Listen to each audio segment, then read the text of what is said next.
Legend Ronnie and Dragothian are under fire as Law, the fourth alliance in Kingdom 16, is under fire by number 1, 2, 3, and 5, all because of a spot next to the Lost Temple. Let's go look at the fight.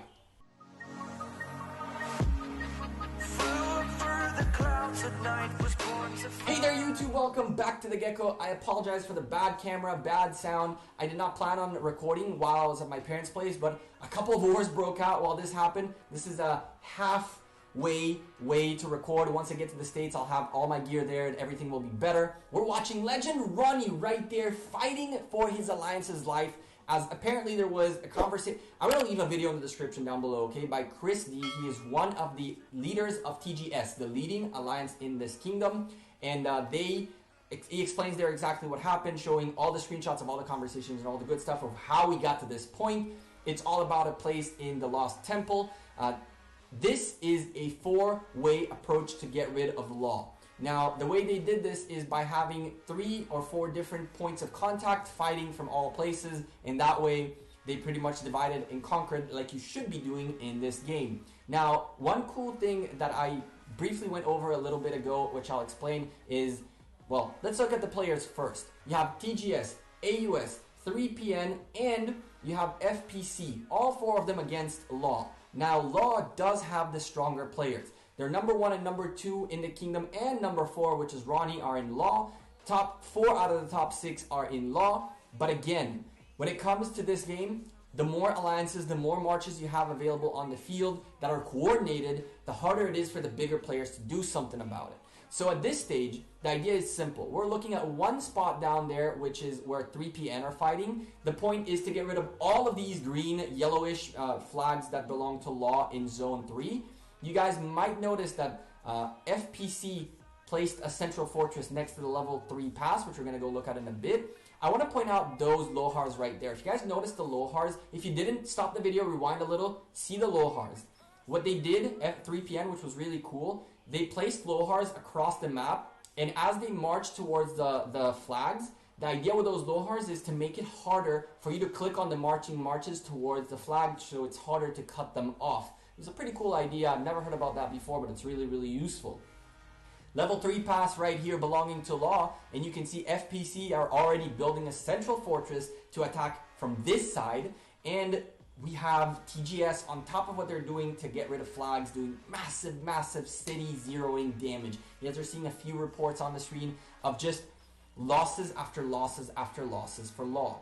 Law weren't ready for this war. It seems like the only people fighting really are Legend Ronnie and Dragothian, who are 2 insanely good players, and I really like content creators, and it kind of sucks when you see content creators involved in wars because it can cause bad things. You guys can see on the screen just a few of the zeroings going on by TGS and all that.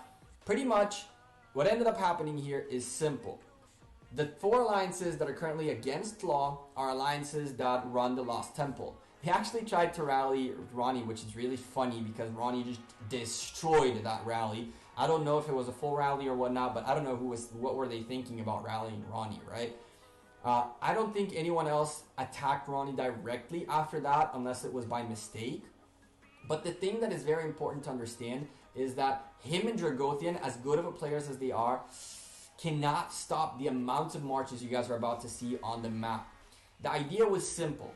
Each alliance comes from a different angle, gets rid of as many flags as possible, all gather up on the central fortress, and once they hit the central fortress, bam, that's where they unite and get rid of that central fortress. So you see TGS were working their way with flags from the Lost Temple and slowly and steadily built their way into being close enough to be able to cut off a substantial amount of flags that Law placed from their central fortress. So you're seeing slowly and steadily TGS built that flag, and then they built another flag, and then all of a sudden, ba-bam, another flag is down, and now they are in place where they can burn 4 or 5 flags at the same time, and there was just nothing you can do about it. All these flags are crucial. All these flags are connecting flags to the central fortress.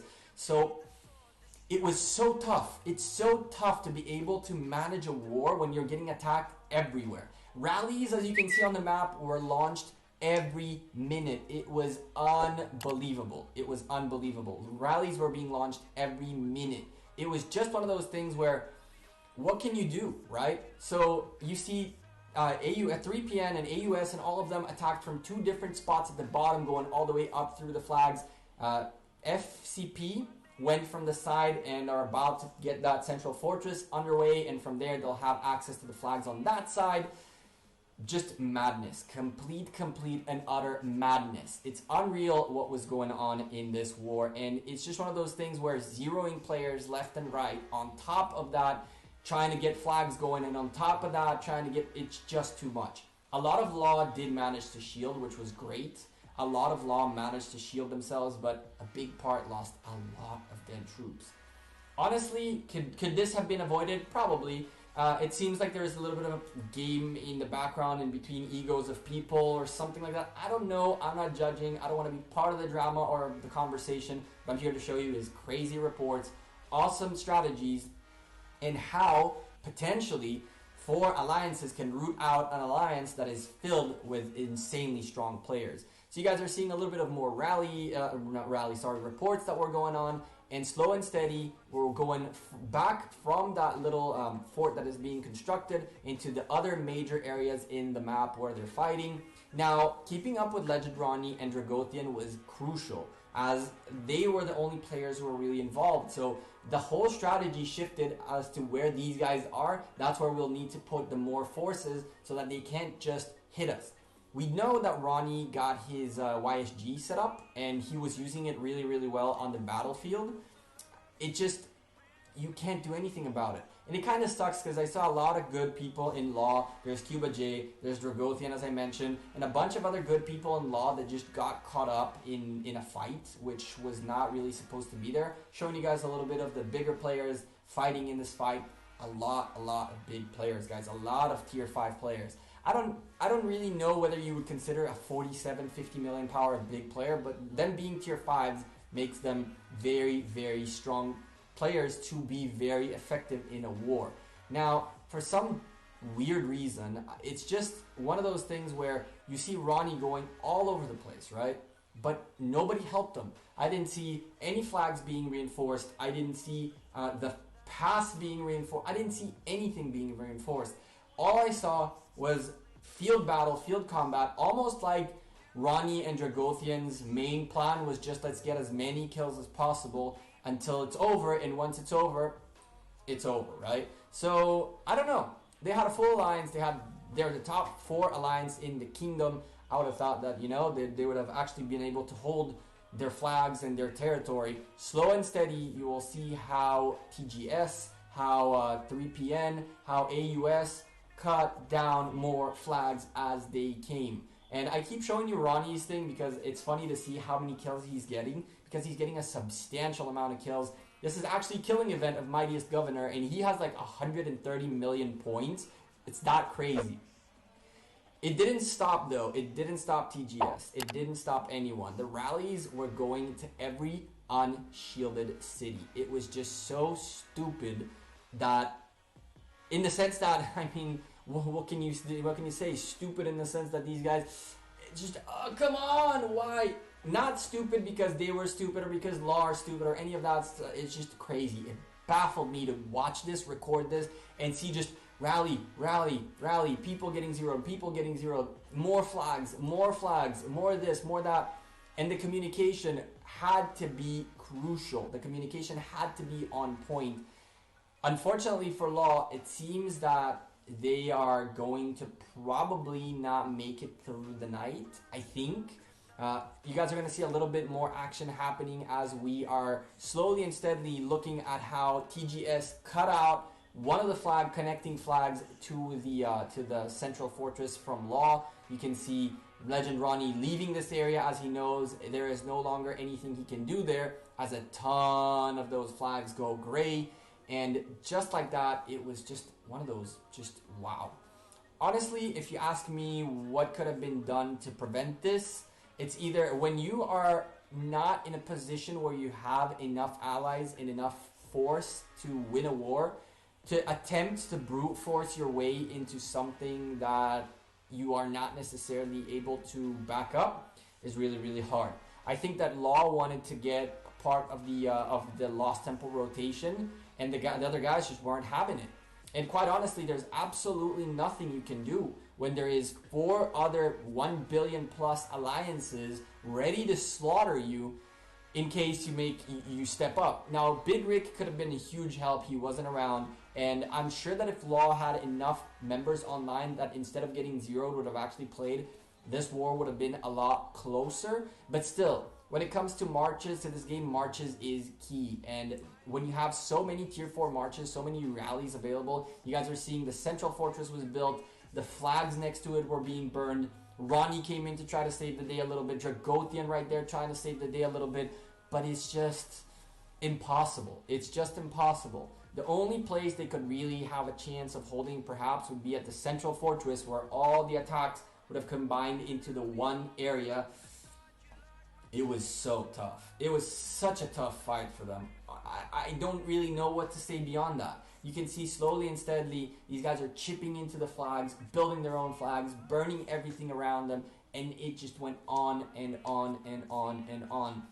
Rallies being summoned, Legend Ronnie getting rallied once or twice, like not really hit, but just like announced that they're rallying and then canceling. They didn't really feel like attacking big players. It didn't make any sense. I completely agree with that. Bam, that's a flag going out the window, and that gave the central fortress the reach it needed for the level 3 pass.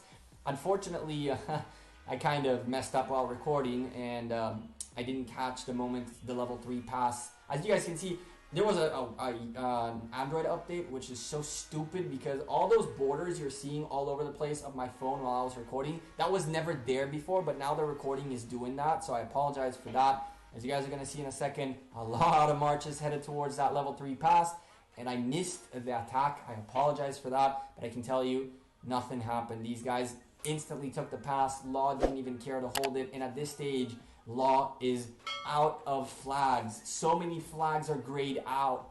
Their shrines are gone. Everything is gone. This is just this little bit of a wrapper around the central fortress before that thing goes out. And spoiler alert, that thing is burning. Look at how many marches are headed towards this flag. Guys, I'm the Gekko. I'm out of here. What do you guys think about this war? Leave me a comment down below. I'm sure Ronnie is going to be making a video about it very, very soon from his perspective. But that central fortress right there is, as we speak, burning. It wasn't too exciting. There wasn't nothing crazy to show you, which is why I'm cutting it off right here. I hope you guys enjoy this video. I hope you guys get to see Ronnie's perspective as well. Maybe Dragothian will make a video as well, and it'll be really, really cool to see from their side how things happened. I was in TGS. I heard about all the things going on. I don't really know what to say beyond this is the game, guys. It's a shame it happened a couple of weeks before KVK, but if it couldn't have been avoided, it couldn't have been avoided. It is what it is. I'm the Gekko. I'm out of here. Thank you guys very much for watching this video. I'll see you guys sooner rather than later. Twitter, Facebook, Instagram, all that good stuff in the description. If you want me to go watch one of your videos, one of your wars, make a video about one of your wars, leave me a comment down below. Go to my Discord. Talk to me there. I'll be there for that. That's how I know about this war, about the next war you guys are going to be seeing in the next couple of days. Very exciting stuff. Until the next time, you guys have a great rest of your day. Peace.